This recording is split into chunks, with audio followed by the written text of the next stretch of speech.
Welcome in to Moving the Chains, brought to you by Founders Federal Credit Union. I'm Kevin Thomas alongside John Epps. Jerel Hendricks on the board here for all your election night coverage. Not really. We do have our own polls coming out later, though. So stay alert for the polls later on in the show. But we are here, John, for our Week 11 South Carolina High School football preview show. That's right, Week 11. Not a normal year, but we do have 11 due to the extension from Hurricane Helene. We don't have a full slate this week, but we've got a lot of big games, a lot of playoff seeding stuff to be decided, a lot of region titles on the line as well, and just some big ball games here this Friday. Yeah, got a couple rivalry games. Some of these games were, I believe, Week 7. I know there's a Daniel Seneca game that was supposed to be played earlier in the year. They're playing that this week, which obviously don't like the circumstances, but cool that we're getting kind of rivalry games that maybe were not originally scheduled to be the last game of the year. Yeah. Here we are, last game of the year. So it works out. It works out in that regard, and some good football to be played. Should be a lot of fun on Friday, and it looks like good weather right now as well. But as always, guys, be sure to follow us here on Facebook, on Twitter/X, on Instagram, YouTube, and more at Movin Chains, MOVINCHAINS. Our website, movingchains.com. Our podcast on Apple, Spotify, Google, and more. Each week, we do a weekly preview show about 7:15 here on Facebook and YouTube. We go live, break down the biggest games and all the games across the state that week. We have a recap show that comes out on Sundays or Monday morning typically. We have coach interviews, player interviews, teams of the week, players of the week, food review Friday. Lots of really good stuff as well for you to check out each and every day, including a interview with Orangeburg-Wilkinson head coach Chris Carter coming out probably Thursday night. A really good guy to talk to as his Bruins get ready for a big playoff run. John, always get your Moving the Chains merch. We've got some great hats here, some Richardson hats, black, gray, all kinds of really good stuff. You can check out mtcgear.sc@gmail.com. Email them there for all your questions. We have some T-shirts, a black T-shirt, a gray T-shirt, a pink T-shirt, a navy blue T-shirt. Really good stuff for everybody. The toboggans, black and gray for the cold weather. It's getting to be that time of year. Playoff football is here. Also, the hoodies, a white one and a gray one. Big logo on the back, small logo on the front. Really good stuff for you guys. Help support us. Help make the show better and better. Like I said, you can email that email right there, mtcgear.sc@gmail.com, or you can send us a message on social media wherever you want to as well. But, John, any thoughts from you before we get going with our CONA games of the week? No, I don't think so. Really looking forward to it. I'm really excited to see the playoff brackets. I know we got some new things with the RPI set up for some of the seeding. But yeah, I'm just really excited about Friday night. And then as soon as Friday night's over, then we can start playing around with the brackets and seeing who's going where. So I'm really excited about that as well. Will be a lot of fun this weekend as we get all that stuff finalized and ready to roll for the playoff push. But let's start now with our Carolina Orthopedic and Neurosurgical Associates games of the week, our CONA games of the week. Folks, feel free to hop in and comment. Love to hear from you. We've got 5 of the biggest games across the state. Let's start with a 5A matchup for a region title, John. Sumter traveling to Ridgeview. The Gamecocks at 9-0. The Blazers at 6-3. Region title on the line. Both teams playing really good football, undefeated in the region. The Gamecocks 65-28 over Westwood, averaging 49 on offense, 18 on defense. The Blazers 21-7 over Blythewood, 31 on offense, 21 on defense. Last year, Jerel and I saw this game, a non-region matchup, and Sumter handled Ridgeview very easily, 42-19. I don't know if we're going to see that scoreline again this year, John, because both teams are playing really good football. Yeah, Ridgeview, the out-of-region schedule, they weren't great, but they played really well in this region. And we talk about Sumter, what's the knock been on Sumter the last few years? It's been the offense. Boy, it's not the question this year. Their offense is very, very good. They're scoring 46 points a game. I have not seen Sumter play in person, but I did listen to the Lugoff Elgin game, the radio broadcast. And boy, the running the football for the Gamecocks just sounds like trouble. I got a stat for you there, John, right quick. Last week in that win over Westwood, 439 on the ground in that win. Yeah, and that, I know they talk a lot about, Peoples gets a lot, or Fortune and Peoples get a lot of the credit there. But quarterback. I'm looking for his name. Franklin here. Richardson. Franklin Richardson, a younger kid. I think he's a sophomore, 10th grader at Sumter. Mm-hmm. Big kid, and he was really the problem for Louis Elgin in that game that I listened to. Peoples did not play that game, but Richardson's the one that really carried the load and was the one that the Demons just were not able to stop. Now, Louis Elgin's not the same talent level as Ridgeview.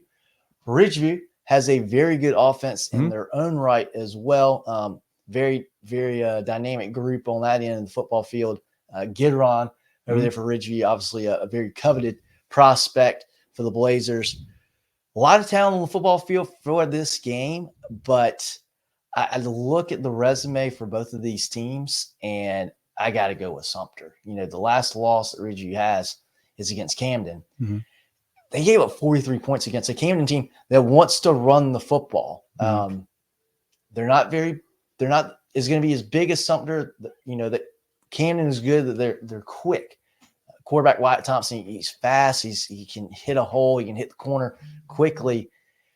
If they had trouble stopping Camden's run game, I think they're going to have a really hard time stopping Sumter. I'm not saying that any other part of Ridgeview's game is lacking in this matchup, but I think their inability to be able to stop Sumter's run game is going to give them a very, very long shot at winning this game. I see Sumter scoring 40-plus points in this matchup. Yeah, last week, quarterback Franklin Richardson had 2 touchdowns. Running back John Peoples, $122 more touchdowns. You mentioned Cam Fortune, the younger brother of O'Donnell Fortune at South Carolina. Now he's a really good player for them. Receiver, the Bay kid out wide is a difference maker for them. Defensively, edge, Anthony Addison, South Carolina commit. Big game last week, 7.5 tackles, 2 TFLs, and 1.5 sacks. J.B. Burson at linebacker, Tamaris Thompson Durant in the secondary. Those guys kind of lead that group. Sumter is always going to be big and physical. They're always good on defense, and that offense is really, really matched it this year. You mentioned it, John. John Peoples is now the Sumter career rush touchdown record holder, which, is really impressive there for what he's done. On the Ridgeview side, quarterback Trey Howard, the young gunslinger, getting a lot better throughout the season. He is a kid that will be a problem the next 2 years. Running back Spencer Bobian, 18 for 125 last week. But the star of the game was Christian Jackson. 2 TD catches and a punt return touchdown, accounted for all 3 scores for the Blazers in that win. Defensively led by Cleve Tellery and Daryl Spencer. Alton as well at the linebacker spot, is a big-time player for them. But they had a lot of penalties last week. In a game like this where, you may not be the favorite if you're looking at it on paper, you can't have stuff like that to kind of get in your way and make it even tougher for you in a big-time matchup when the region title's on the line. No, certainly, you can't give up jump off sides on 3rd and 4 and give them a first down there, or, stop them on 3rd down. But, a dead ball foul, basically takes away your possession, gives them another first down. You do that kind of things against a Sumter team, you're going to have no chance. Yeah, and I've been super impressed with that Gamecock offense, man. You mentioned it. That's typically the kind of sticking point, what worries you about these guys. Do they have the playmakers? Do they have the big playability? This year they do. What Peoples and Fortune and Richardson bring to the table is a different level for Coach Barnes' squad. They're a team that has been just kind of laying in the weeds in 5A, have just beaten everybody in front of them 9-0. Haven't really played any close games since that White Knoll comeback win early on in the year. It's been hammering folks since then. I think the Gamecocks too big up front. I think they get just enough big plays. I think they win this game on the road and clinch the region title. But it should be a fun ball game down there at Ridgeview for sure. Yeah, I think so. And also to make that White Knoll game, they came back from way behind. Yes, they did that game too. So they're comfortable. Maybe not comfortable. I don't know if anybody's comfortable coming from way far behind, but they can do it. I talk about the run game, then you keep it on the ground. You think, well, shoot, if someone gets ahead of them, maybe they can't come back. Not the case. They've done it. Well, one thing I will say in Ridgeview's favor, this is probably Sumter's best opponent to date playing Ridgeview. Maybe White Knoll, but probably this Ridgeview team. On the flip side, Ridgeview's been in some big games. They played Dutch Fork early on in the year. They played Northwestern. They didn't win those games, but they did get that experience against a couple of really good football teams there. But I still think Sumter wins this game on the road. Jerel, comments from you or from the chat on this 5A region title we have here between the Gamecocks and the Blazers? Man, y'all did your homework this week on election night, man. You got all my talking points out the way. I got nothing. Again, I think Sumter, outside of that White Knoll game, they have thumped everybody they've played. Ridgeview, I do like what they're doing. That's great that they dealt with some adversity early on and were able to recover from that on a 5-game winning streak here. Love Trey Howard. Obviously missing his top target and Jordan Gidron there has definitely not been ideal, but they've been able to manage without him. So I think Ridgeview is a much improved team. I think they're probably a year or two away. The Sumter team is poised to make a run at a state title. So I just think that's the difference in the game. So going with the Gamecocks here as well, guys. And I'll throw some comments up here for you.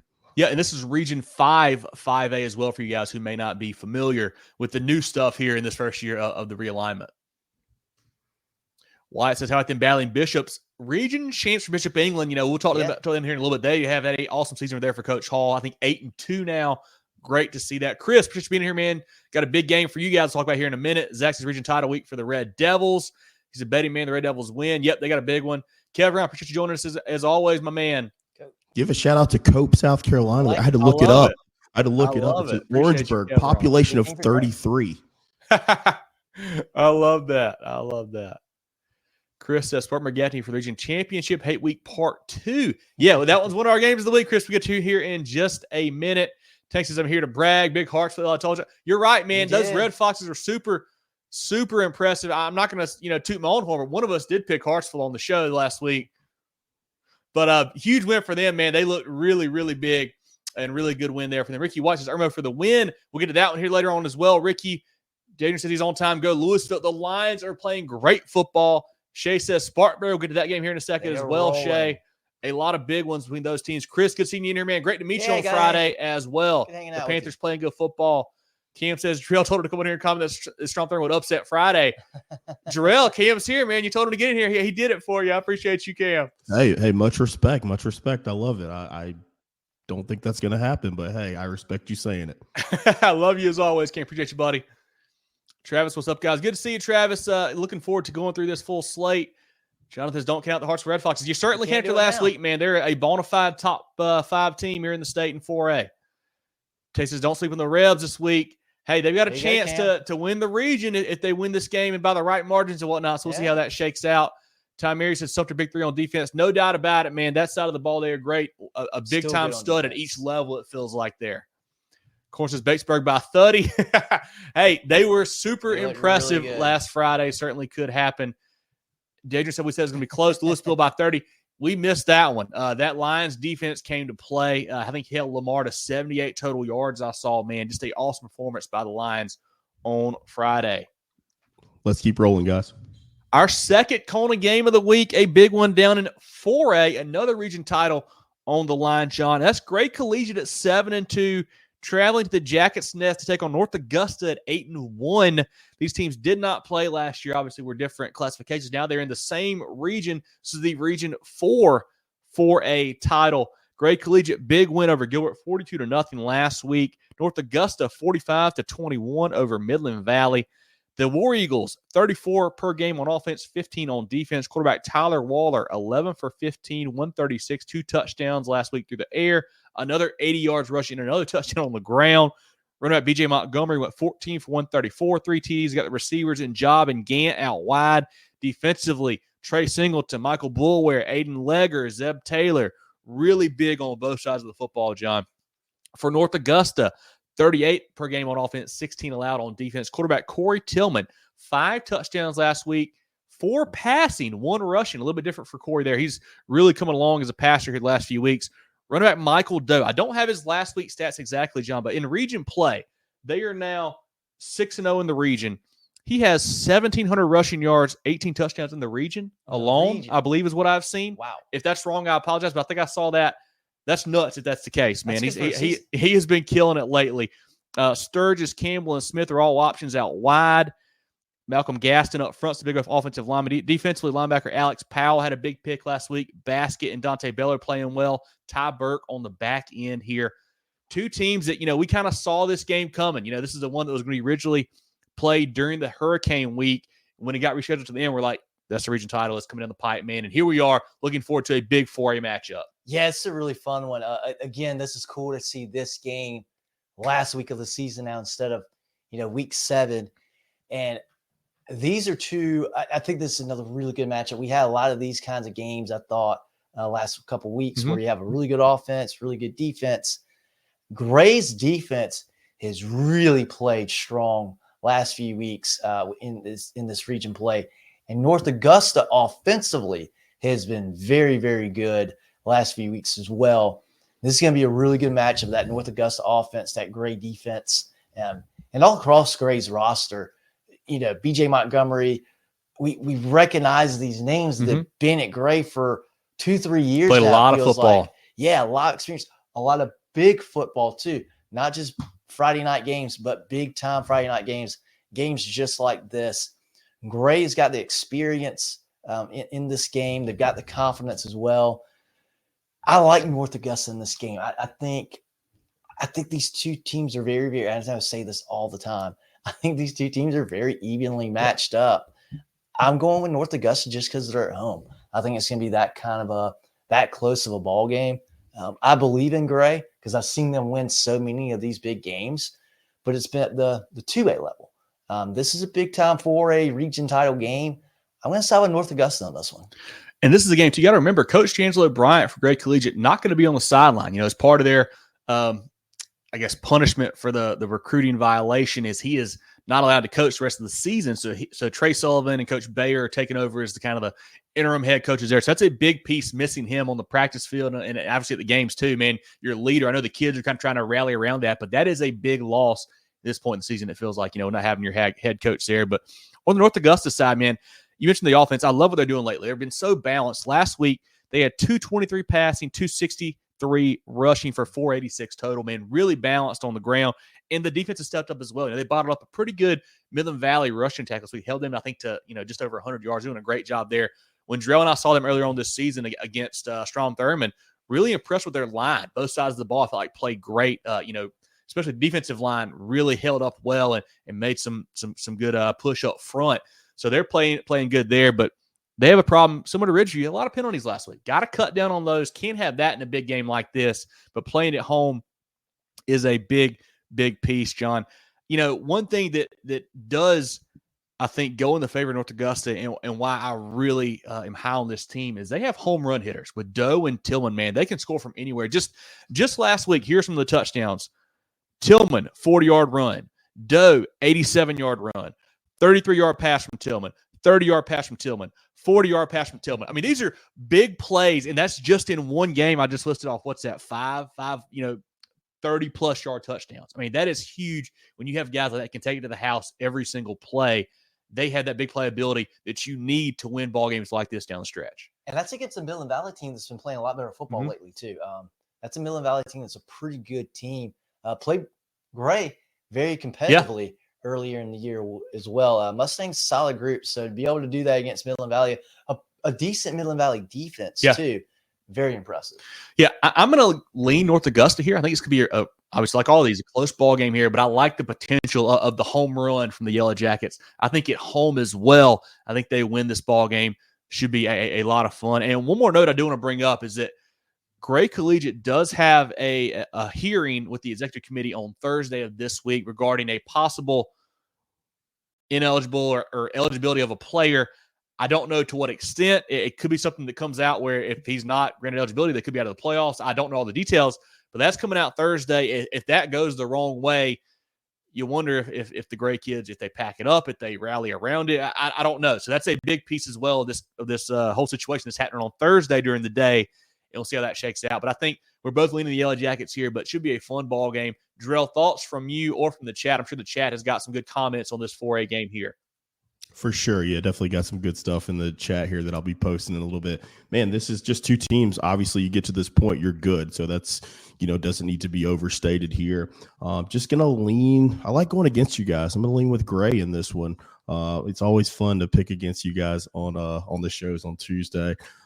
Just Gray Collegiate. I looked at their schedule. They've really, really battle tested. Not to say that North Augusta hasn't played some good teams, but I think that Gray has played a more difficult schedule. Yeah. I know they're making that jump from 2A up to 4A, But I feel like maybe they're going to rally behind, losing Coach Bryant there and, go into a hostile environment. I feel like this program's been like everyone's against them since they probably started. So they've always had that chip on their shoulder. I just like Great Collegiate a little bit more in this one, but it should be a close game. Obviously, when we call it a close game, it usually is not. So we'll see what happens. But I like the War Eagles in this one. And like I said, they could have some more fire, to some fuel to that fire after that Thursday hearing. But Jerel, I do want to ask you, what do you think with Coach Bryant not being there? How big of a difference is that? I know obviously a lot of times on game day, it maybe not be the biggest deal because you got your stuff set and all that, but not being able to participate in practices and just for almost not like a moral type support type deal. How big is it not having him there in these key games here down the stretch? I mean, I think you got to look at it as a huge disadvantage even on game day. I mean, he controls the operations from timeouts to overseeing everything, and it pulls away from your coordinators who are, having to be looking not just at their defense or just looking at their position groups and things like that and kind of pitch in everywhere else to kind of fill that void. So I think it's a distinct disadvantage. I think it's just something that maybe they can use to their advantage, as a rallying cry, but you cannot understate, the importance of your head coach, especially in a big time game against us for a region championship. No doubt. Let's see what we got from the chat here on this Region 4 for a title game. Chris is North Augusta by 7. Yeah, I can believe that. Yep. Corn says by 21. Okay, Corn, I like it. Get her to pass the sticks. I hear you. Let me see if I got some more actual. We got a rest in peace, Gray. Gray by 40 says Tay. Okay. Whoa. Now that would shake up some stuff in the polls, would it not? That would be a big time if they could pull that off. Yeah, that's it on that game. We have some other things here. Someone's calling me out for picking Saluda last week. It was me. I was sleeping on Saluda. All right, Baseburg Leesville.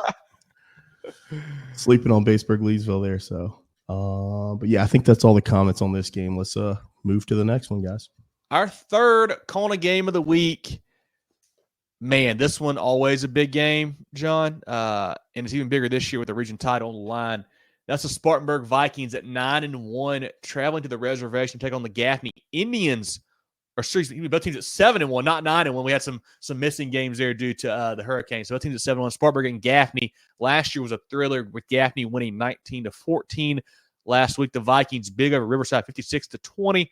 Gaffney kind of a get-right game against Wade Hampton 43-0, John. These two teams, it feels like, are almost trending in the opposite directions, but yet Gaffney's still not like losing football games. It's like I feel like Spartanburg is playing really good right now, just getting better and better and better. Gaffney continues to kind of win, had the one slip up against Dorman, but they're just not playing that same level as they were early on in the season. Can they find it this week against the Vikings, or what do you think happens in this matchup? I've seen Gaffney play too much football and this program to play too much football to say they're going to get beat up and blown out in the game. And I don't think that's going to happen. But on paper, I think Spartanburg is going to win. And I don't know how competitive it's going to be on paper. But this is Gaffney we're talking about. This game, it's at the reservation as well, which is a big deal. Mm-hmm. It's, crowd's going to be there for the region championship. Well, potentially, right? It is region title. Okay, it is region title. Region title for the winner. Just Gaffney flat out is not playing their best football right now. They're a better football team than what they've been playing. But since early September, they have just not been there offensively. Defensively, they've been fine. Mm-hmm. Defense has been good. Offensively, they have really sputtered last few weeks. I don't see Gaffney winning this game if they continue to play like they had the last almost 2 months, really, since early September. Spartanburg only, as you mentioned, they are red hot surging right now. Yep. They've been playing good defense for the last few years under Coach Hodge. Now, the last few weeks, that offense has caught up to the defense. The offense playing incredible football. Last 2 games, they've put up 58 on Burns, 56 on Riverside. And that's a Burns team. They've been playing a lot better football. Good defense, especially defense. They've been playing some good defense. Have not seen Spartanburg play this year. I don't know. I know the young man Lynch has run the ball pretty well for them. But I don't know if the last 2 weeks they have been putting the ball in the air a little bit more, if they have just been running the ball better. I'm not sure what to attribute that to. But the fact that they have been playing so good offensively, Gaffney been sputtering, it's just a perfect storm right now for the Indians. I think Spartanburg wins this game. I think they win by 2 or 3 scores. For the Vikings, 37 on offense, 14 on defense on the year. Quarterback Trey Burke has really grown up. You mentioned Trenton Lynch last week, had 4 rushing touchdowns. They had 7 total rush touchdowns last week, so all their scores were on the ground. You've got Rice and Choice out wide. Backup running backs, you got Sutton and Logan there. The offensive line is really good, really deep, have played well all season long. Defensively, led by the linebackers, Cam Rich Smith and Peyton Jones. I think Smith is a Shrine Bowler. I believe Jones is a north-south guy. Some really good guys there in the middle. Defensive lineman Corey Cheeks is a good player, along with Quincy Haywood. On the Gaffney side, 31 on offense, 14 on defense. Quarterback Javon Gilmore, kind of a bounce-back game last week, 13 for 22, 17, 3 touchdowns. A big piece for them. Jaden McDowell is back at running back. Got kind of his feet wet last week, just kind of got a couple carries, couple catches here. But I'd expect him to kind of lean heavily on him this week in this matchup. Receivers, Jamarcus Smith, man, he is an absolute playmaker. I call him a receiver. I should probably call him an athlete, man. He has been special this year. Listen to this, John. He's got 4 games with over 100 receiving yards, 2 games over 100 rush yards, and he scored a touchdown in every game this season. So he's getting it done. Awesome. Also in the return game, he's had a big return, a couple big returns for them. He is awesome all over the field for the Indians there. Offensive lineman Shed Surratt, the Carolina commit, the Mr. Football finalist. Also getting some work in at defensive line lately, playing well there for them. Linebacker Andrew Roop is a monster in the middle. Defensive lineman Josh Corey is good. I love Zion Ratchford on the back end, along with Isaiah Foster Boyd. I think a key thing for Gaffney in this game, John, it's key for every game. You can't turn it over. And that's been a bit of their problem sometimes. They get a big fumble when they don't need it, or throw a pick when they don't need it. They can't have that happen against a good Spartanburg team like this, because those Vikings, man, they are playing such good football right now. I think for the key for me, I think that Gaffney defense is really good. They're doing a good job of kind of bottling up that Spartanburg run game. Can Spartanburg get the pass game going? Can Burke find Choice or Rice a few times out wide to kind of make some big plays and loosen up a little bit? I think if you just try to run against Gaffney all night long, that's probably not going to work. That's going to be tough. That Gaffney defensive front is very good. We saw them really stifle a really good JL man backfield. Gave up a lot of points to JL man, but they made man throw the ball in the air to score those points. I think for both teams, it's about patience. Yeah, I think Spartanburg, hey, you want to run the ball, you stick to it. If first half you're not getting a whole lot on the ground, I think the game plan, you stick to it. Third, fourth quarter, you break 1 or 2. That may be all you need. This could be another one of those 17-10 type ball games where you score once or twice, you win the game. I think patience for Gaffney too. You don't have to force Gilmore throwing the ball downfield. McDowell, if he's 100% healthy, lean on him as much as you can. Because again, your defense is very, very good. You may only need to score 2 or 3 times, if that, to win the game. I think patience for both sides is going to be big, to not press and make that big mistake, not commit that turnover, or just unforced penalties, or penalties, holding calls away from the ball, that kind of thing. I think whichever team shows a little more patience with their run game, I think will go a long way Friday as well. Yeah, and then looking also at the special teams, I mentioned Jamarcus Smith. He's had big returns for them all season long. For Spartanburg, they got maybe the best kicker, or one of the best kickers in the state. Will Love made a 54-yarder, I think, 2 weeks ago, man. That is a weapon to have in high school football, especially in a close game like this down at the end. But where are you going to this one, John? Because, for me, when I'm doing my research, looking at it, it looks like Spartanburg is playing better. Looks like Spartanburg is, awesome right now. Gaffney not playing great. But it's at Gaffney, and weird things happen at Gaffney. I'm going to go with the Indians at home to win this game. Maybe a big punt block, maybe a big return, maybe a pick 6. I don't know. But I think Gaffney finds a way at home, like they tend to do, it seems like. That Dorman game was at home as well. That's 3 weeks ago. Don't care anymore. That's the problem I have. You say all these things. It looks like Spartanburg's doing this. It looks like Gaffney. They are. Yeah.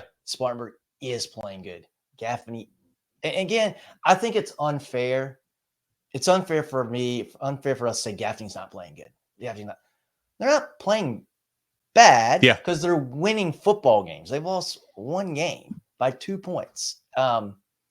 They could just be playing a lot better. We know what they're capable of. We know the talent that they have on that football field. I think Spartanburg wins by 10. Gaffney's got the ability to win by 10. If they play a good game, if they play like they did for 3 quarters that we saw against Jerel, man, I think they win this game. Yeah. That fourth quarter, Jerel, man, had a great quarter, came back, tied that game to overtime. But for 3 quarters, Gaffney really outclassed JL, man. If they play like they did in those 3 quarters against Spartanburg, there's a good chance they're going to win. I just don't know that they are because I haven't seen it in so long. They've got the ingredients. Coach Jones, he's done it plenty of times. There's no question that they can't do it. I'm just not confident in picking them because of what I've seen the last few weeks compared to what Spartanburg and Coach Hodge done the last 2 weeks. Because Coach Hodge, he can do incredible things as well. It did at Chapman for years. And he's been getting that Viking program, I think, better and better in his short tenure so far at Spartanburg. I'm picking the Vikings. I'll stand by it. I'll say they win by 10. I think it's going to be a double-digit win for Spartanburg. I'm looking at like a 28-17 kind of. So say it does feel more low scoring for sure. I think than what we might see some other ball games. But Jerel, thoughts from you or the chat on this one here? John and I are on different sides. I don't feel great about it. I don't either. But that's where we are. I'm worried. Compelling arguments, gentlemen. I think you both have great points. If this was anybody other than Gaffney and how they're playing right now, I would say, Spartanburg's going to win this game by, 30 points, something like that. Just because Gaffney has played with fire all year, but they're playing at home. Coach Jones, typical Gaffney fashion, is things like that. I'm still going Spartanburg. I think Spartanburg fundamentally is the better team. They seem to be the healthier team as well. I think it would be tough to pick Gaffney in this football game with how the two sides are playing. I mean, Gaffney's played, 3 overtime games? I mean, a bunch of one-score games, dealing with people in and out of the lineup. So, I mean, you just got to go with Spartanburg here, in my opinion. But who knows, man? It could be one of those wacky ones. I would not be surprised if Gaffney found a way to win it. Especially in November, region title on the line. A little bit of chill in the air. We've seen this story before. Most definitely. Andrew Root broke his hand, club on his hand. Okay, so he'll be able to play linebacker. I wonder how much that'll affect him. He was a big back, short yardage guy for them too. Don't know if he'll be able to get any carries anymore, but good to have him still on the defensive side. Let him be able to be in the mix there. Prentice is a good team. 1 loss to Dutch Fork. Exactly right. And they beat a good South Point team earlier on in the season as well. Spartanburg has played really good football all season long. Chosen says Spartanburg by 17. I think I will say this. I feel like if Spartanburg wins this game, it's going to be by multiple scores. I think if Gaffney wins, it's got to be a close game. I don't think Gaffney's going to blow out Spartanburg. I don't think. But I think if it's a close game, I'm leaning Gaffney. A 2 to 3 score game, I'm leaning Spartanburg, if that makes sense. Yeah. I'll tell you what, Andrew Root, if there's a kid that would look very just in form playing with a club on his hand, it's that kid. John, keep doubting him, says Chris, the whole season, the rest of the season. I got you, Chris. I picked you guys. Come on, Chris. Oh, that's it. Go on this one, go to the next one. And guys that are in the chat, we are going to cover all of the games that you keep mentioning. Definitely get to Batesburg, Saluda. Batesburg, Strom Thurman, you mean? Or excuse me, Batesburg, Strom Thurman, excuse me. So we'll get to the other ones, Daniel, Seneca, all the good ones that we have on the docket. Our 4th CONA game of the week, John. This is a game that has not been played for quite a while. It probably should be played every year if you look at the proximity of these two teams. And I know we've had a lot of big games we mentioned so far this show, but this has got to be the biggest one in the state, and that's 9-0 Irmo, the Yellow Jackets, traveling across town to take on Dutch Fork, the Silver Foxes, at 8-0. Both teams undefeated, region title on the line. Coach Brand, Coach Knotts, 2 of the best to do it in the state, John. This is going to be a fantastic matchup. Cannot wait to see that environment between just a community that's going to love getting after it on Friday night. Yeah, and this is, a lot of you out there probably know this and understand this. Irmo is a very historic program, has been a really, really good program for a long time. I grew up watching Georgia Rogers' son playing state championship game at Williams-Brice for Irmo. They've had some really good teams, very, very storied group. It's the first time in a while Irmo has been really good again. They were solid last year. Very good last year too. Level, really good this year at the 5A level. Really exciting for that Irmo community, that Irmo high school community, which was the high school in Irmo until Dutch Fork came along. And really, I would say it's probably maybe roughly 10 years ago when Dutch Fork just started getting good in athletics. Very good baseball program. Obviously, the football program, when Coach Knotts came into town, really elevated that program to now the premier program in the state, and has been a dynasty. I think probably the biggest dynasty since we've seen the Burns dynasty, early 2000s. Yeah. Obviously, Abbeville is going to have a word I think with in that. five for sure. This is a really cool storyline for Irmo. This city championship, really cool stuff, really good teams. I want and I sound like someone's grandmother going to a big game. I hope both teams have fun and play well. I want to see a competitive game. I hope we see a competitive game. I'm worried that we don't, because we haven't talked about Dutch Fork a ton this year, and it's because of the scores. Yeah, they've just railroaded about everybody that they have played, especially in region play. This defense is something special. It is really something special. And I think Irmo and any other team in South Carolina, the South, wherever, it would have a hard time scoring points on this Dutch Fork defense. Nothing against Irmo. I just don't know that they're going to, and it's nothing against Irmo. I just think this Dutch Fork defense is good enough to stifle them to be able to win this game. I hope we see a one-score game. I don't know. I'm feeling like we're going to see like a 28-10 kind of game, 28-14 maybe. But I hope we see a competitive game. Just that Dutch Fork defense is so doggone good.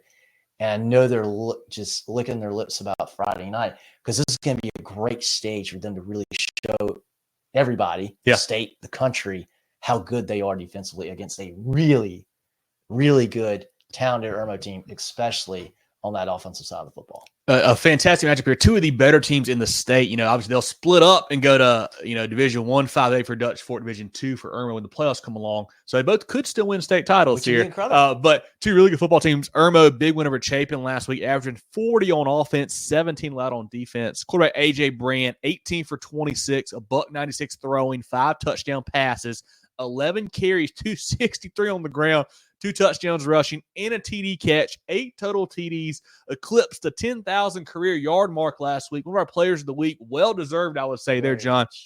Has had a awesome career, awesome season for the Yellow Jackets. The VT commit there.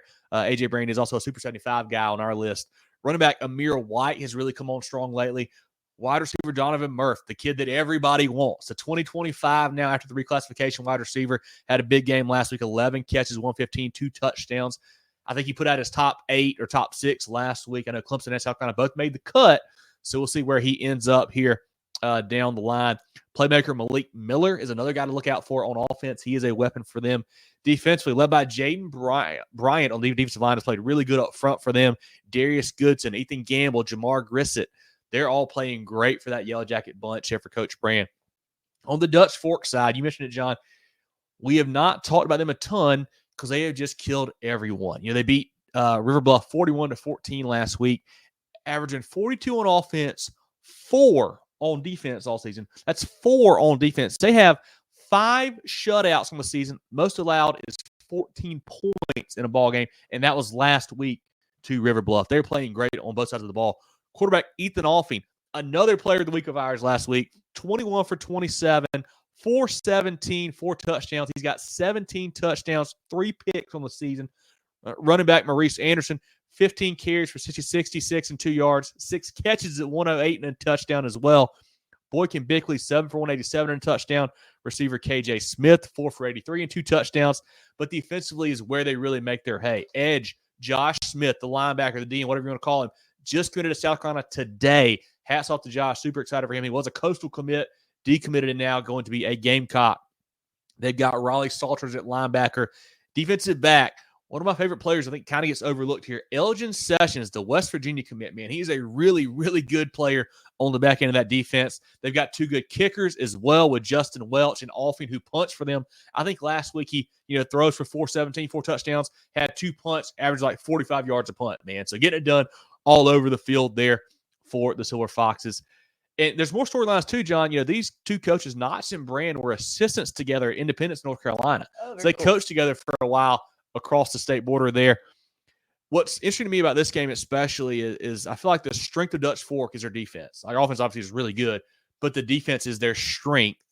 For Irmo, their strength is the offense. I feel like I like the defense too, but the offense is what really makes them go. So when you take those 2 out and you flip it around to Dutch Fork's offense against Irmo's defense, I like the Silver Foxes' offense a little bit better. I feel like I think that might be a key in this game. Yeah, I totally agree with you there. It's not the sexy offenses that you see, but that's Dutch Fork. They just get it done. And I agree with you there. Dutch Fork's been doing it for years and years and years. And the thing that's just crazy to me, I agree with you 100%. I like that Dutch Fork offense against the Irmo defense a little bit better. 31 points. That's what Irmo or Dutch Fork has given up all year long. 31 points. What do you say? I mean, to say Dutch Fork can score 28 against Irmo, I think is a pretty fair assessment. Can Irmo score what everyone else combined has scored against them on Friday night? I don't know.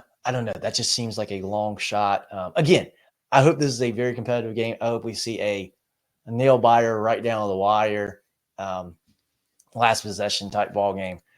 But I just don't know. That Dutch Fork defense is just so doggone good. It's a game, man, where I think on the Irmo side, to beat a team like Dutch Fork, who is this good, man, and this talented all over the field, you got to have somebody be special. And I think Irmo has the guys that can do that. A.J. Brand at quarterback is one of the most dynamic players we have seen in this state in a long time. I mean, 10,000 career yards, doing it with his feet, with his arm, everything, man. He's a heck of a player.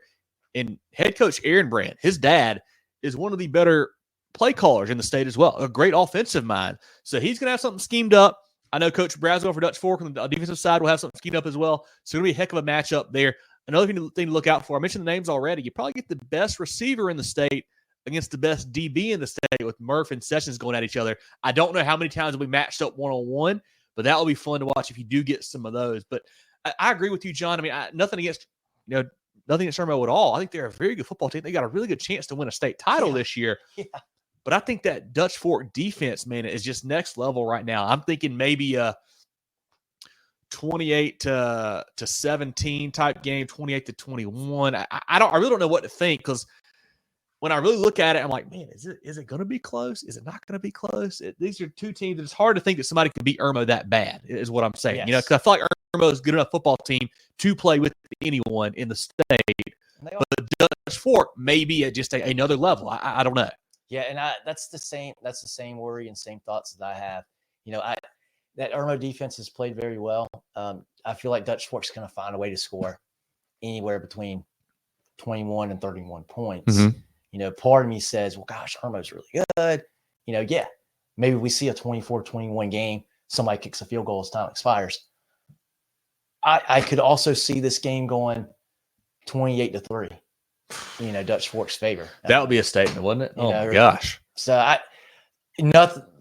Anywhere in between there would not surprise me. I don't think either team is going to score a ton of points. I don't think we're going to see a 45-35 type ball game. Would love to see it. I just don't think we've got the Jimmies and Joes on the field that are going to allow that to happen. Yeah, going to be a heck of a ball game, man, and a game that I hope. Obviously, we'll get it again next year because they're in the region. But after the next reclass, I hope we continue to see this football game each year. It should be played every year with these guys so close, in proximity. It needs to be on the schedule. So looking forward to this one. I think it's the game that John and I are going to be at Friday. So if you're down at that game, come say hello. Would love to chat with you. It's going to be a fun one to check out. Jerel, what do you like here? We're both leaning Dutch Fork. And like we said, Irmo is such a good football team, man. It's hard not to pick them. But just the Silver Foxes, you don't make money betting against Tom Knotts. I'll put it that way. My guys, you're going through it right now. I understand. Irmo is a fantastic football team. Yes, Irmo they are. is a state championship contender. They have a legit shot to win that Division II title. But Dutch Fork, like you guys are mentioning, they are playing so good this season. I think that's where you guys are getting hung up. If Dutch Fork does win this game by a large margin, it's not because Irmo's not great. That's what the problem is here. There's a legit chance that you have 2 state titles in Irmo this year. So I'm going with Dutch Fork. Silver Foxes, that defense is crazy. I mean, just to give up the 14 last week, it didn't make any sense, honestly. I think they did it like late in the game. They must have had some subs or some busts or something like that. They've been fantastic on defense. Your chance to get Dutch Fork, I think, was last year, and everybody missed that shot. So I think Dutch Fork wins it by a couple scores. Irmo is a fantastic offense, a fantastic team. They're just going to have difficulty moving the football, and that's not to say that they don't have great players on that side. So I think Dutch Fork's going to win it. Should be a fun game. I know it's going to be a great environment. It's going to bring the whole city out, and you guys should have a heck of a time. Love it. What do we have from the chat on this one?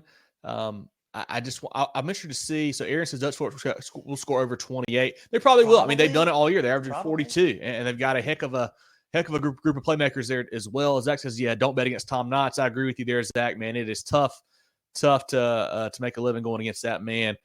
Chris said he's ready for Knotts to retire. I bet most of the state is, Chris. I'll put it that way. If they want a chance to win the state, they want him out of there for sure. And I don't think he's that old. Darren says Dutch Fork is different. They certainly are, man. Each and every year it feels like they have a absolute juggernaut there. Yeah, that's all the comments we got on this game, man. It's 2 great teams, so it should be a lot of fun. Looking now at our 5th CONA game of the week, a playoff game in the SCISA ranks, John, because SCISA starts their playoffs this week. And we get a rematch from 2 weeks ago. That's Dorchester traveling to Colleton Prep. The Raiders 7-2. Colleton Prep at 8-3. Colleton Prep won 38-12 2 weeks back. Dorchester, another loss last week. They lost 2 games in a row now. Colleton Prep and then Williamsburg. Quarterback John Quattlebaum, running back John Wetzel, averaging $170 a game defensively. Kuski, Schuler, and Connor. Colleton Prep, a forfeit win over Faith Christian. Cale Owens, the last time these 2 teams played, went 8 for 10, $137 and a touchdown. Walker Bryan, 12 for 118. Hartman Fisk had 56 pass yards, 44 rush yards, 22 receiving yards. And receiver Thomas Corbett went 5 for 157. And I mentioned that game, John, was 38-12 weeks ago. But it felt like it should have been a lot closer. When you look at the stats, both teams crossed the 400 total yard mark, and Dorchester actually had more yards at 418 to Colleton Prep's 402. Can the Raiders kind of avenge that loss? They're playing at home this week, I believe, actually. Maybe not. I know they're playing I think they're playing at home in this game here where they were. Should be in Colleton. Either way, can they avenge that loss? Or do the 2 losses in a row for the Raiders kind of worry you here going into the playoffs? Yeah, that worries me. Dorchester's a very good football team, very, very good. The 2 losses hurt. That shakes your confidence a bit. And then the fact that, just a few weeks ago, this Colleton Prep team beat you up. That was a game. It was 17-0 at the half. It is at Dorchester. I just confirmed that. Oh, is that Dorchester? Yep. All right, well, that will help. I just think Colleton Prep's a better team. I don't know that. You said the yardage was pretty similar. I don't know. Maybe they turned the ball over a ton. Didn't seem like. I think I saw 1 turnover for the Raiders, and that was it. And with that the case, I just don't see. I don't see the rematch being much different than that first game. It might be a little bit closer, but I think Colleton Prep still wins this game. Yeah, I think the Raiders, obviously, Wetzel is what makes them go. If he has a big game again, they can beat anybody. But I think just Cale Owens, that group, and Colleton Prep's playing great football. I think they win again at home. I think they win again on the road and move on to the playoffs. Jerel, what do you like in this SCISA game here, Dorchester and Colleton Prep? An odd thing, you see a rematch just this quickly, but that's what you get sometimes in some of these classes in SCISA. I think momentum's a big thing, obviously, in sports and especially in football. And you have momentum on one side and you don't on the other. So I'm going to go with Colleton Prep as well. This is a team that they've beaten Dorchester. I've picked Dorchester twice this year on this show, 1-for-1 with them. But I got to go against them this time. I think Colleton Prep's going to be able to go on the road and get this one done. Coach Nelson at Dorchester, there a lot of state title experience over at Holly Hill, so he knows how to get these guys ready for the playoffs. Could be a difference maker there in this matchup. Once again, our CONA games of the week. We've got Sumter at Ridgeview, Gray Collegiate at North Augusta, Spartanburg at Gaffney, Irmo at Dutch Fork, and then Colleton Prep at Dorchester.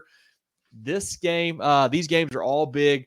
Region titles on the line, and most of them a playoff game there in the other one. If you missed us talking about those games, you can check them out once the show is over back at the beginning.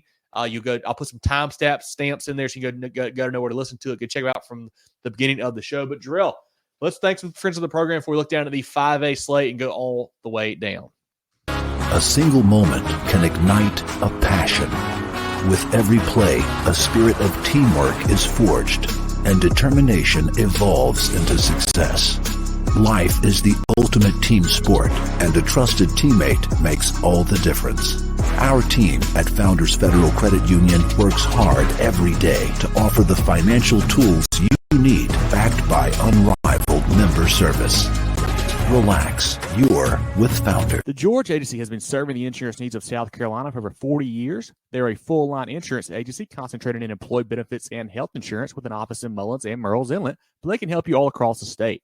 They have clients in Greer, Rock Hill, Columbia, and more, so wherever you are, they can help. Give Bradley, Wayne, Richard, and the crew a call or check them out online at thegeorgeagency.net. That's thegeorgeagency.net.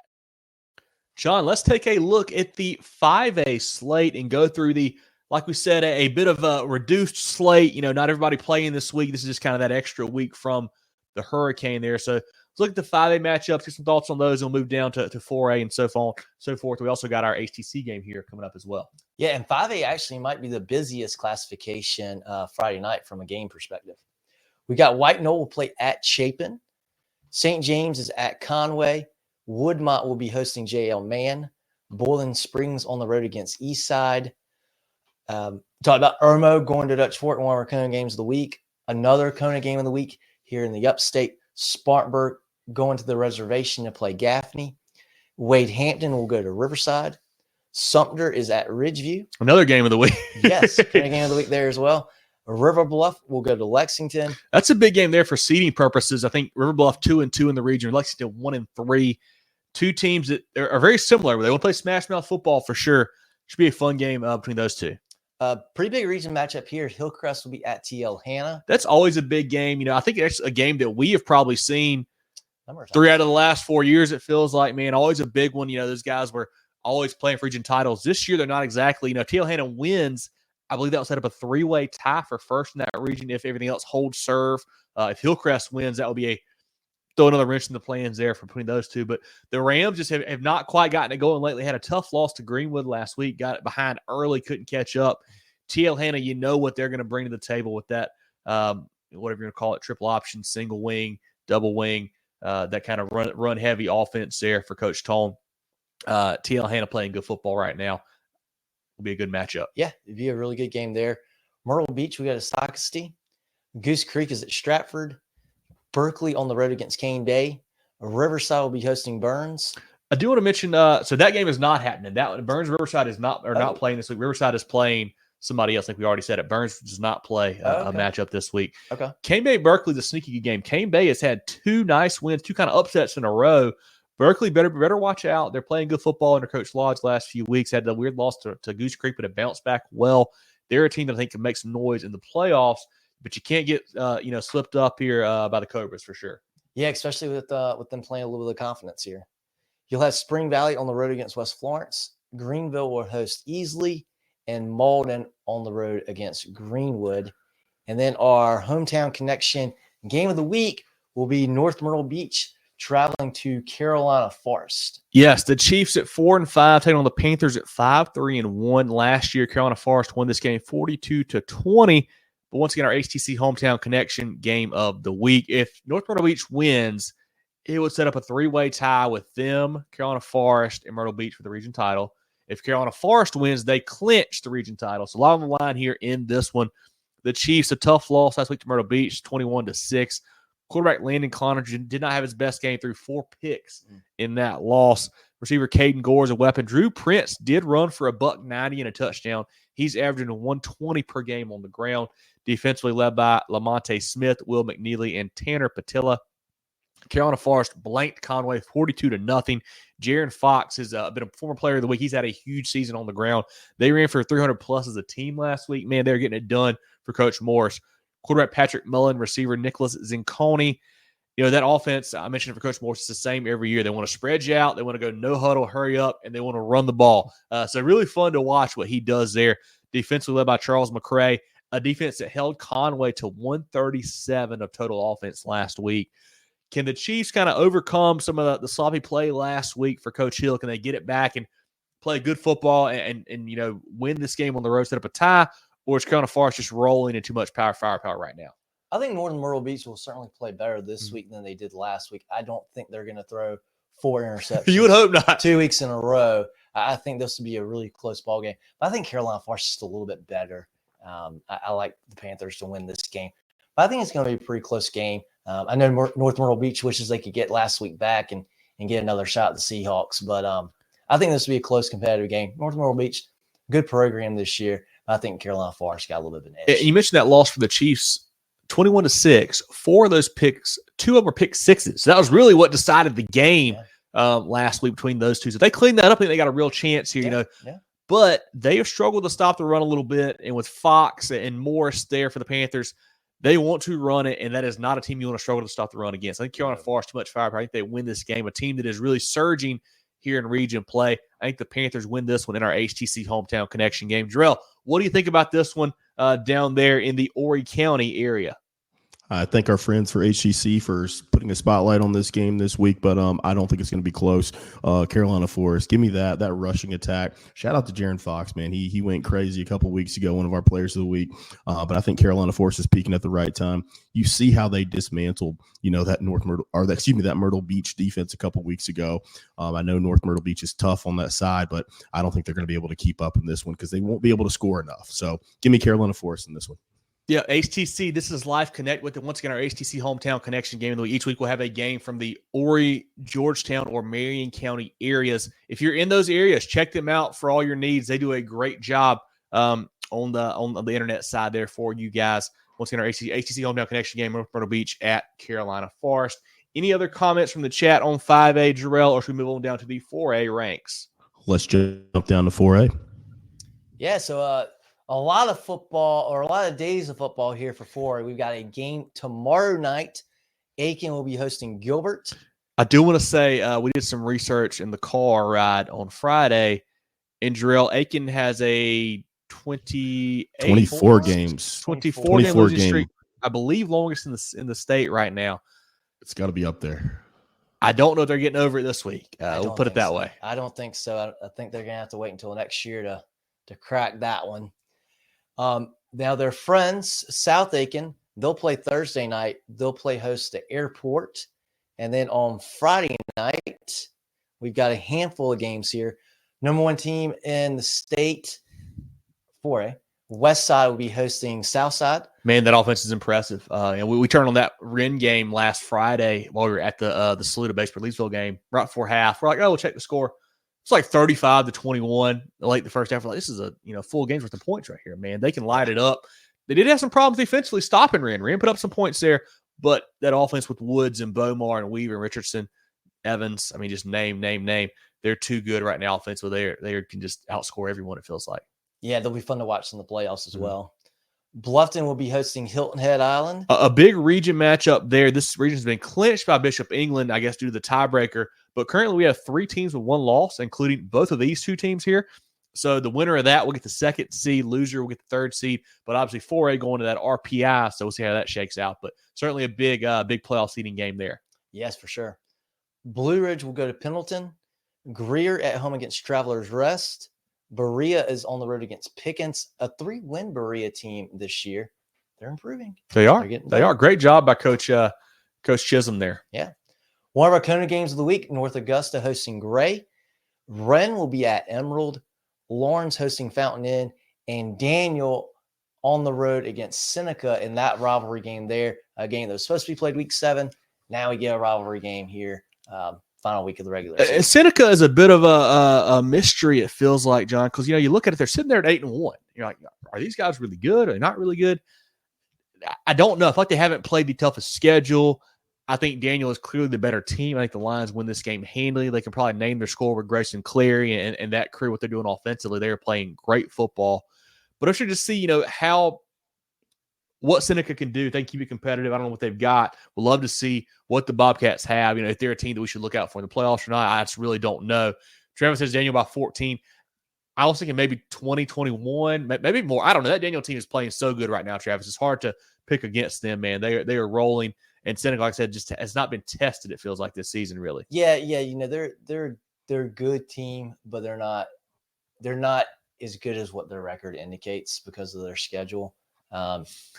Chris is more 40. Yeah, more I would probably correct. say between those two numbers, maybe.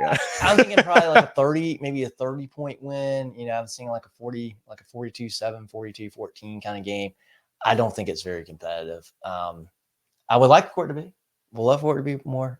Love for it to be closer. Love to see both sides have a good time.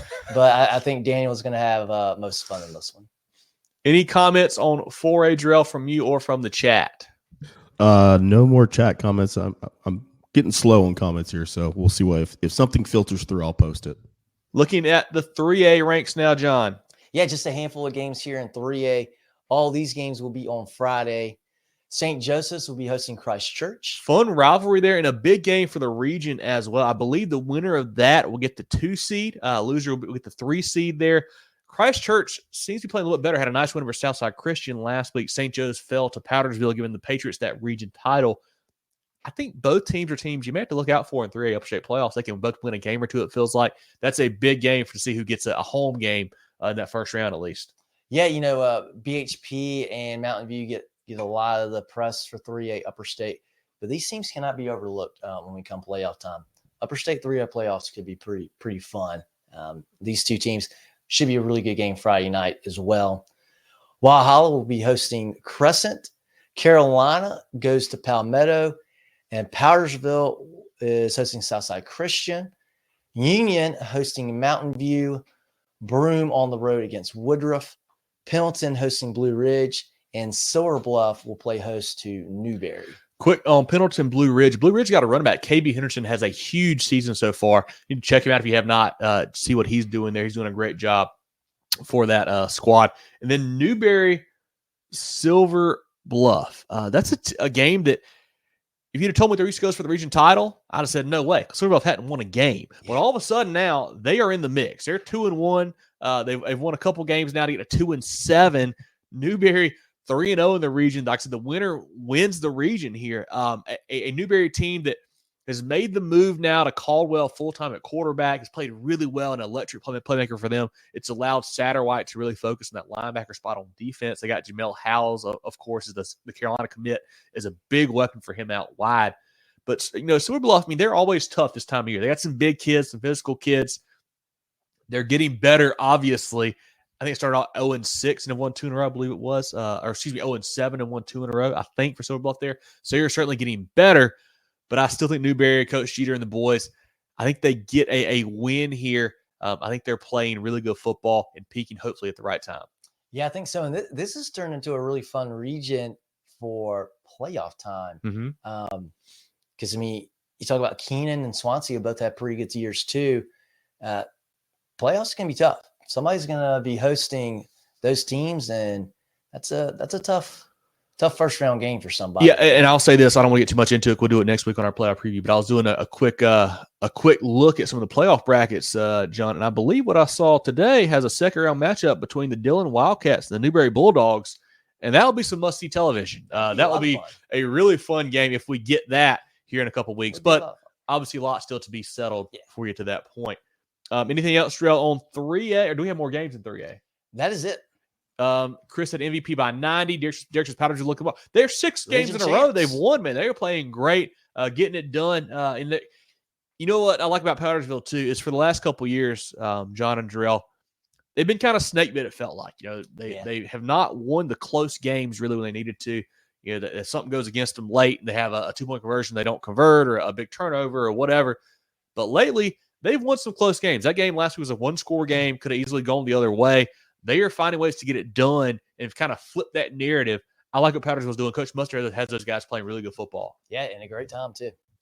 You're about to trigger the Daniel Fate fan base by saying that Powdersville's been snake bit. They had the last 2 years that they used all their good Except juju. for that one They used all their game. good juju 3 years ago to win that. Yeah, Zach, exactly right. Woodruff, Upper State 3A playoffs too, is going to be a heck of a team to watch. A tough out for anyone, no doubt about it. I believe Newberry will be at Yes, Newberry Three goes to regions on lower each side. state. Very interesting to see how that region flips down because you think of Newberry as more of an upper state team. But yeah, they will be flipping down to lower state this playoff season and for these next two classifications. Chris, that's going to explain the RPI. Well, a lot goes into it. Only 4A and 5A are using it. Nobody else is. And I believe it's based off of your win-loss record, your opponent's win-loss record, and also the win-loss record of their opponents as well. There's a lot of pieces that go into it. The official one, I think, is not actually the Max Preps one. There's one, I think, on the athletic director's site that is the official one. But they're just using it in 4A and 5A this year.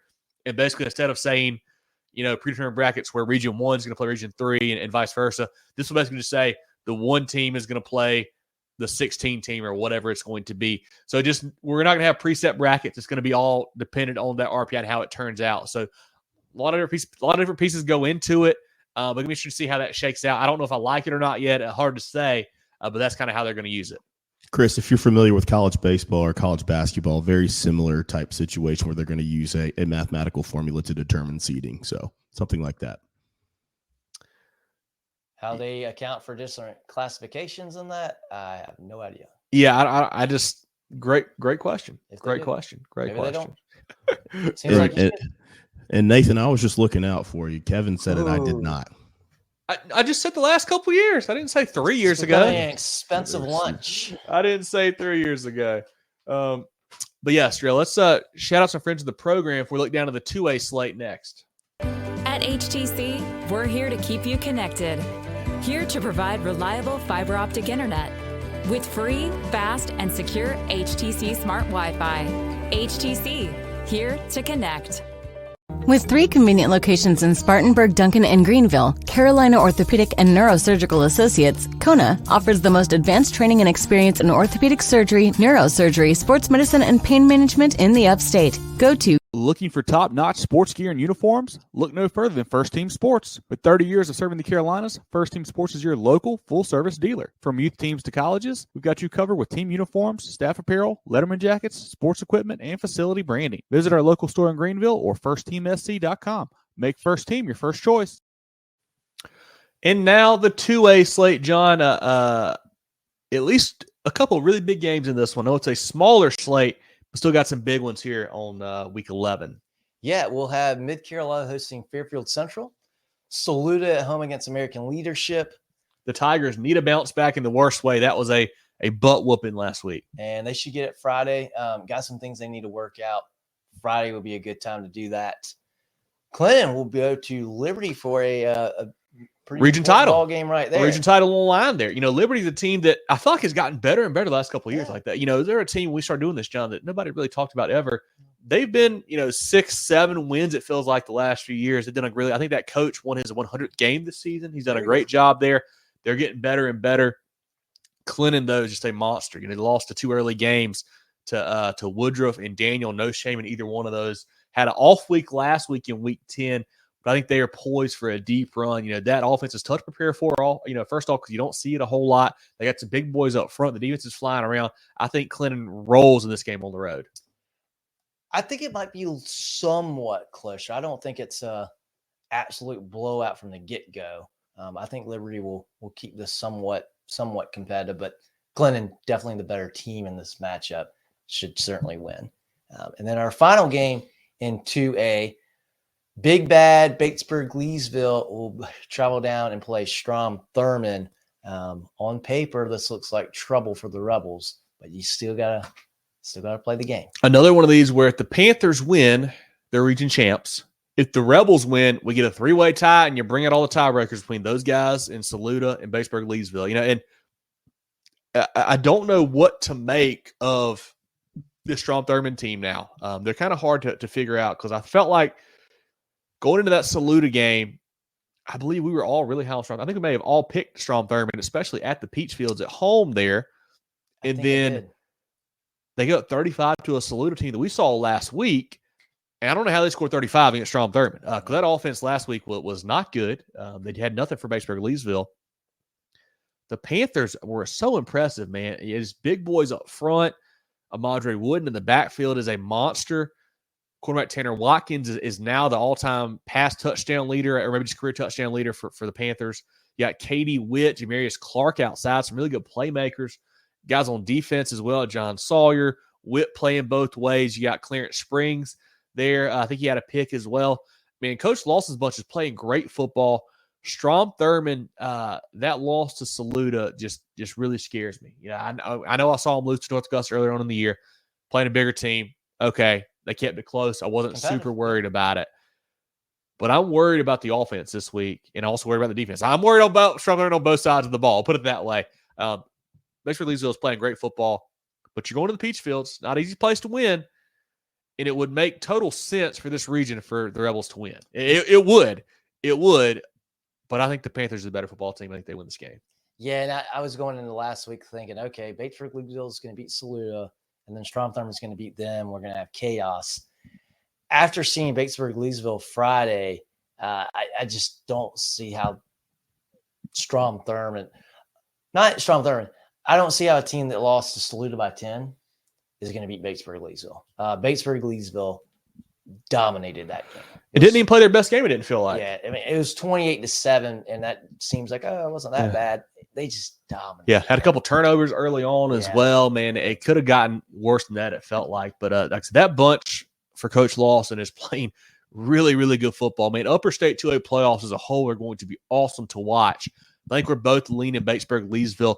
I think Wooden and just the option of Witt or Clark, two playmakers outside, a little bit too much for the Rebels, even though they got their own playmakers. They started to play a little bit better offensively. I don't know if it's enough against that Panthers team. Yeah, and that defense is really good too. Like Batesburg-Leesville in this game. Perfect. Any other comments on 2A, Jerel? Or from you? Pop in here. You saw that. No, that's it, week? Man. Got a lot of score predictions. A lot of the chat believes that Batesburg's going to win this game pretty handily. So other than Cam's upset pick, and I think we had another Strom Thurmond fan in here. But yeah, Batesburg-Leesville just looked tough. I don't see how Strom Thurmond can keep up with them. They just manhandled Saluda. That game was not even close. So should be a lot of fun. And then Batesburg-Leesville, a lot of the players came up to me after the game. It was a lot of fun. They were giving me giving me a hard time, as they should have, because on air I picked Saluda to win the game. But I'm picking the rest of the season. So you guys got to perform. The pressure is on you now, guys. I love it. We did also get some flack for somebody did a preseason projections for the team and had them at 5-7. That was not us. We did not do that. We knew Batesburg was going to be good this year. I think we said on the preview show this season. Not sure where that came from.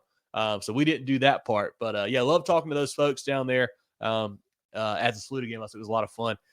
Yeah, Chester Strom Thurmond could be an interesting matchup. Chester's been a tough team to figure out, Marcel. I don't know if they're good, bad, injured, healthy. It's hard to say about the Cyclones there, but that'd be a tough game. Let's look down now at the 1A slate, John. Probably not a big slate in 1A either this week. Yeah, just a handful of games here too. Allendale Fairfax will be hosting Ridgeland. Ware Shoals on the road against Whitmire. Dixie will be hosting Williston Elko.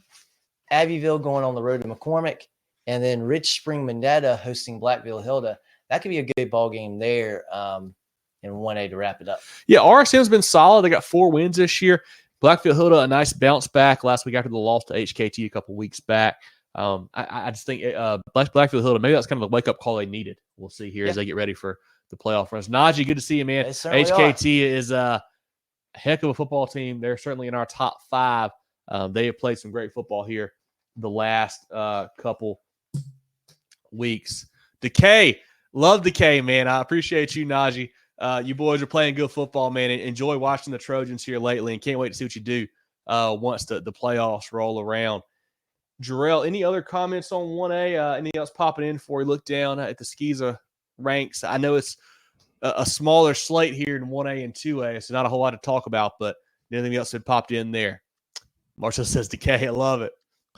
Let me see. JD's asking me about hot dog updates. I mean, it's still Hartsville #1 all time, Obviously PD slid in there.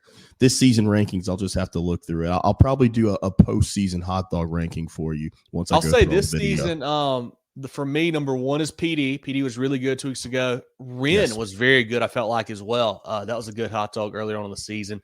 I'm not sure I have to think about after that. But good one at Clinton. Had a good one at Clinton. I remember that one. Yep. That was very solid. So we'll do a rankings there. My chicken bog at Loris has been my favorite so far. And then everybody's picking Abbeville to win 1A already. We're not even to the playoffs yet. Man, they're playing great, man. They are playing great football. Looking now at the SCISA slate, and guys, SCISA playoffs start this week as well. So these are win or go home type matchups. You got Florence Christian at Hilton Head Christian, Trinity at Pinewood Prep, Orangeburg Prep at Bethesda, Hilton Head Prep at Calhoun, Cardinal Newman at Hammond, Spartanburg Christian at PD. The Golden Eagles start their run to a state title this week. I think they are playing good football. Lawrence Bandit at Northwood, First Baptist at Northside Christian, Ben Lippin at Augusta Christian. These teams played last week. Augusta Christian won, and now they match up again. I think this time we flip it. I think Ben Lippin with KJ Dupree and Brandon Mary get a win in this matchup.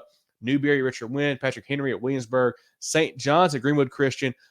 Our game of the week, Colleton Prep at Dorchester, Wardlaw at Holly Hill. A really good 8-man game here. Wardlaw's got 2 losses, both to Richard Wynn. Holly Hill, 2 losses, both to JDA. So these are probably, I would say, honestly, the 3rd and 4th best team in 8-man football. They matched up here in the first round. Should be a fun game there. We got Lee traveling to Thomas Hayward, Heathwood Hall at Porter Goud, John Paul at Wilson Hall, Carolina at Beaufort, King at JDA, Cross at Lawrence, Hilton Head Prep at Calhoun. I said that earlier, sorry about that. And then Kings at JDA as well. Any other comments, Jerel, before we shout out some friends of the program? We do not. That's Home Services. How can we make you smile today? Home Services. For electrical or plumbing, cooling too. Go, go, go, Preferred. Ready to find your home field advantage? At Founders Federal Credit Union, we offer competitive rates to tackle buying a dream home with ease. Our team will coach you through every step. Plus, we never charge private mortgage insurance. Don't fumble your chance at home ownership. Start your journey with Founders. Visit foundersfcu.com/mortgage today. Terms and conditions apply. Member qualification required. Equal housing lender. Institution NMLS. Identifier number 41064. Our Pick'em contest presented by Hannah Engineering. We've got one more week, John. Week 11 is coming up. We got a tight race here. But let's look first at the Week 10 results. Lots of high scores. 11 spot from Michael. Lots of 10s. Peyton, Jaron, David, Coach T, Big O. Bunch of 9s. Brad, Bradley, Cam, Chris, Dale, DJ, Jamie, Jeffrey, Quentin, Ryan, Tank, Corey, and Tyler. Jerel led us with a 10, John with a 9, me with an 8. Like I said, a bunch of big scores last week. Hats off to Michael, though. Anytime you get a perfect score, it's still very impressive. First week he's been in the pick'em. So well done, Michael. He should have kept doing it. He should have been in all season. Get ready, though. If you guys don't forget, we do a playoff pick'em as well. We will start that next week, so that will reset everything. Join that. It's a lot of fun. Also, like I mentioned, we'll have our champion announced next week on the show. Let's look at the overall standings now as we go into Week 11. Charlie L. with a 74 spot. 2 people with 2 back, Jeffrey and Ben. Pat, 3 back, and a bunch of 70s. Big O, Corey, Daryl, Jay, Ryan, and Richard. John, you lead us. You lead everybody, 76, a big number there. Jerel was 70, and myself with 69. Be a real shame if John and Jerel just forgot to pick this week, and I passed them both. That would be a shame. I probably would skip next week's show and be ill. Would be a real shame. But the tiebreaker we've decided, if there is a tie for first place, it's going to be the most points in Week 11. If that's a tie, we'll go back to Week 10, Week 9, vice versa, until we have a tiebreaker there. So good luck to everyone. I would say the folks, more than 3 back is going to be tough. If you're 2 back, you got a chance, I feel like. You got a chance. 3, 4 back is going to be iffy. So we'll see how it shakes out. If you come out and you put up an 11 spot next week, you can't really giving yourself a chance then. And with a limited slate, could happen. Yeah. It could happen this week. So definitely tune in for that. Like I said, we'll release the winner next week, have our playoff pick'em go live next week as well. So definitely join for that. And now for our polls. We'll have this week's poll, have a poll next show, and it will be done until the season is over. So let's start with the 5A poll, John and Jerel. A little bit of movement this week, not a whole lot, though. In Division 1, Dutch Fork stays at 1, Sumter at 2. I believe they were 2 last week. Is that correct, or did they move up a spot? Sumter moved up. Sumter goes up a spot, Centerville at 3, Spartanburg at 4, JL Man at 5. On Division 2, Northwestern still at 1st, Irmo 2nd, Gaffney 3, Greenwood 4, big win over Hillcrest, and TL Hanna at the 5 spot there. So you get a 1-2 matchup with Dutch Fork and, Irmo, and then a 4-3 matchup with Spartanburg and Gaffney this week as well. So lots of big time ones there in 5A. A similar issue that we've been had all year long, guys. I feel like it's that 5 spot in both polls. The 4 spot's kind of tough too at some points, but that back end was tough. But I think we got a good list here in week 10. Yeah, and it's tough when you got under 30 schools to pick from on both divisions. Perfect. And down in 4A, Westside stays number 1. We got a lock jam in 4A. Look at this mess. We got Westside at 1, South Point 2, Daniel 3, Hartsville clearly in at 4, and then a 3-way tie at 5th. Gray Collegiate, North Augusta, South Lawrence. Well, Gray Collegiate, North Augusta, they will settle it themselves there this week. So interesting to see that matchup. But 4A is fun. This week, I guess we could have gone 6 or 7 deep here in 4A. Well, we did. We went 7 deep. We're ready here in 4A. And then down in the 3A ranks, BHP stays 1, Mountain View 2, Loris 3, Woodruff 4, Dillon and Oceanside tie for 5th. I'll say it, 3A is tough for me because I feel like it's – I don't know if it's, I would say, deep because I'm not sure how good these teams are. But I think there's a lot of teams that are very similar in talent-wise, like a team like Oceanside Collegiate. I had them really high in my poll. And I think they're a team that is just – they played a tough non-region. Yeah. Got smoked by a couple big boys, but had then done the smoking once they got into region play. A team like Woodruff, they got a nice win over Clinton, played MVP tough. Besides that, what do we got? I don't know. MVP, they beat Woodruff. They beat Asheville School. Besides that, what do we got? I don't know. BHP got smashed by Westside.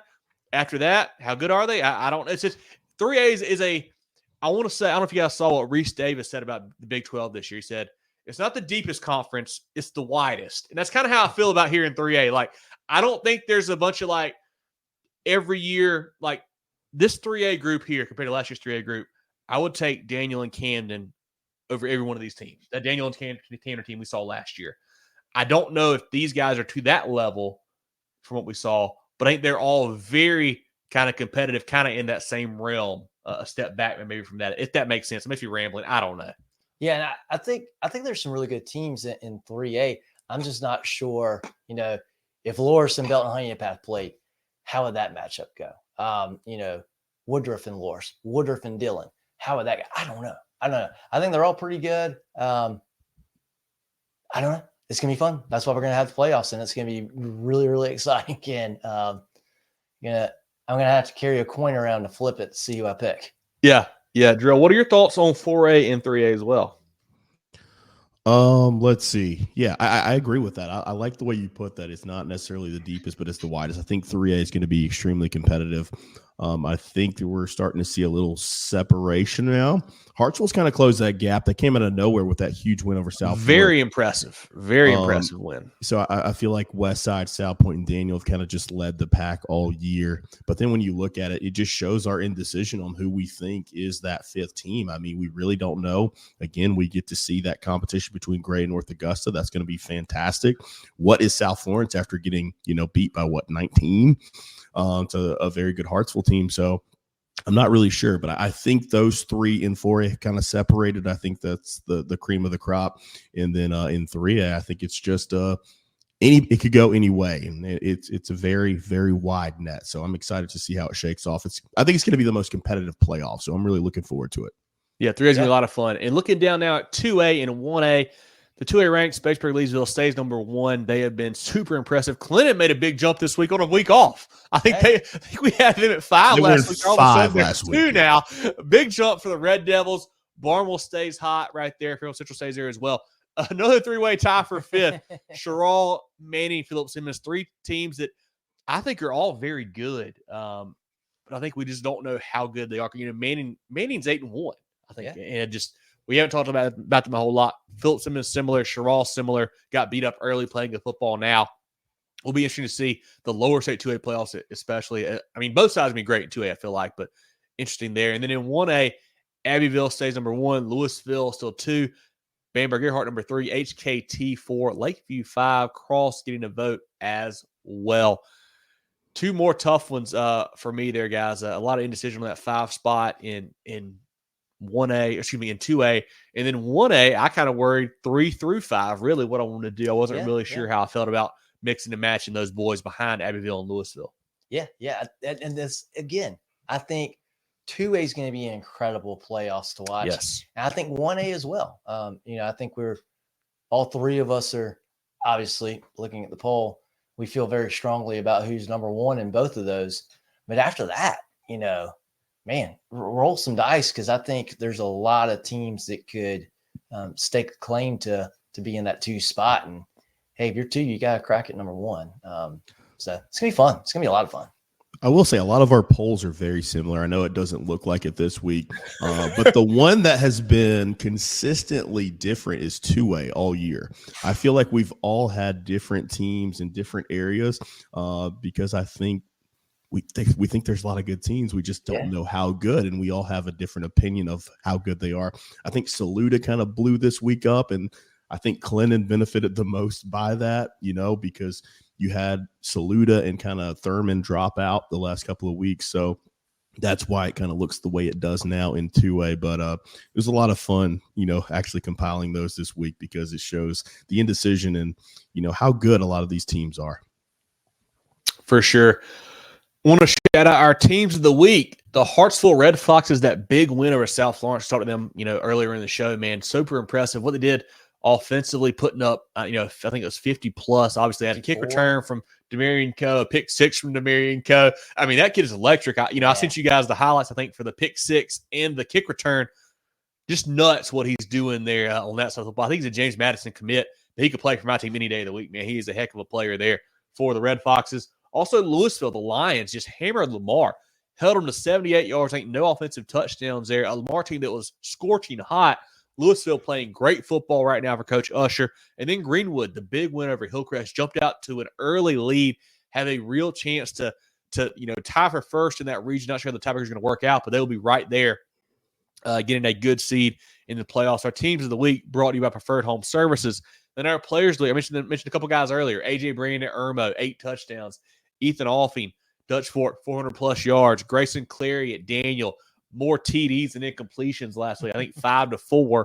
And then Aiden Benavian at Oceanside, 360-plus, 6 touchdowns. Got an offer from Georgia Southern today. Love to see that for Aiden. He has had a great season. Our players of the week brought to you by the Georgia Agency. As always, guys, send us those stats each and every week on email, on social media, whatever you want to do. Even if we don't pick them to win, we're going to say them on the recap show, and we're going to put them in our blog that comes out. So send us those stats. We'll pick our winners, and we'll put those guys, give them some shine however we can. Check us out on Facebook, Twitter/X, Instagram, YouTube, and more at Movin Chains, MOVINCHAINS. Our podcast on Apple, Spotify, Google, and more.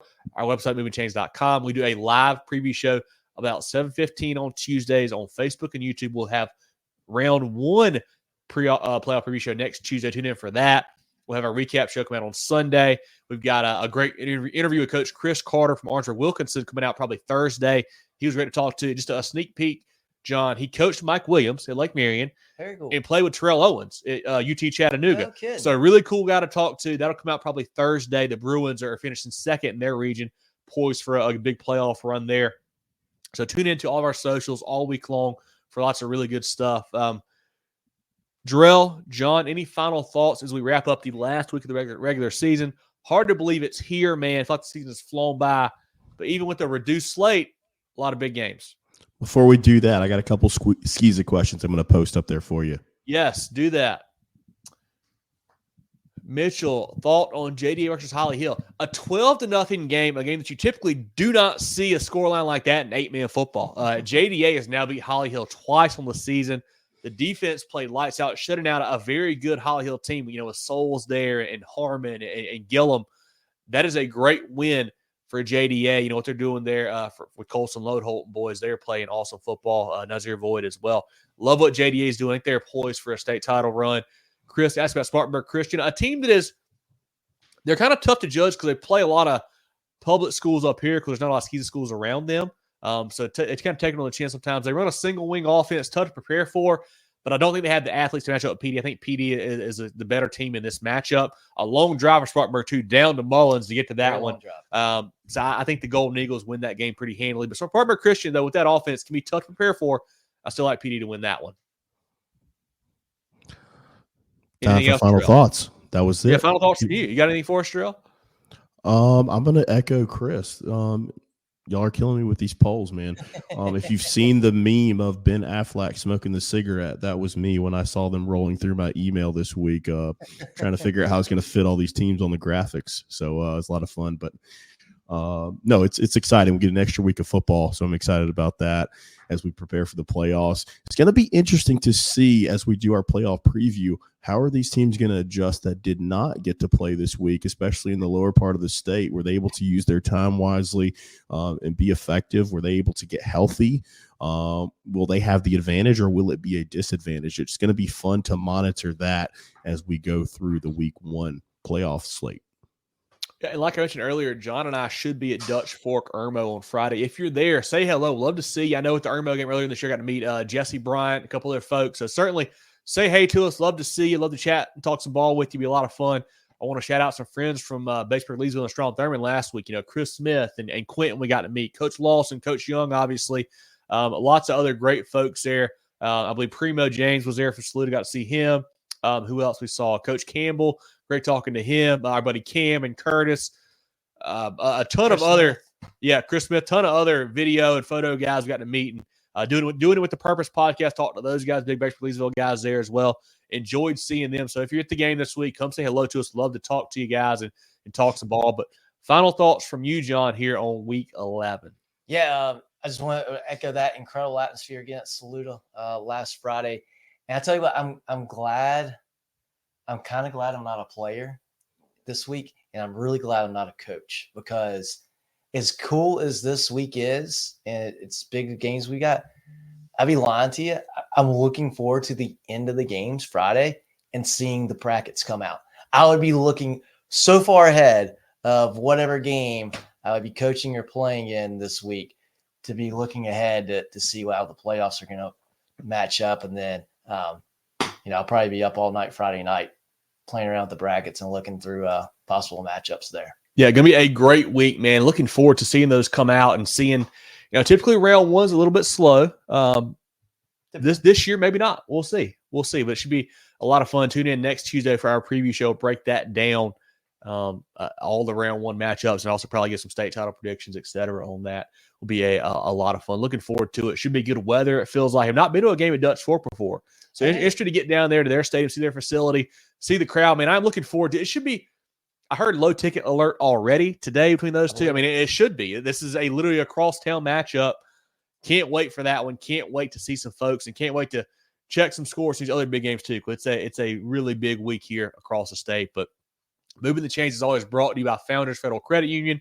For Jerel, Hendricks, and John Epps, I'm Kevin Thomas. This has been our Week 11 South Carolina High School Football Preview Show. We'll catch you guys next week.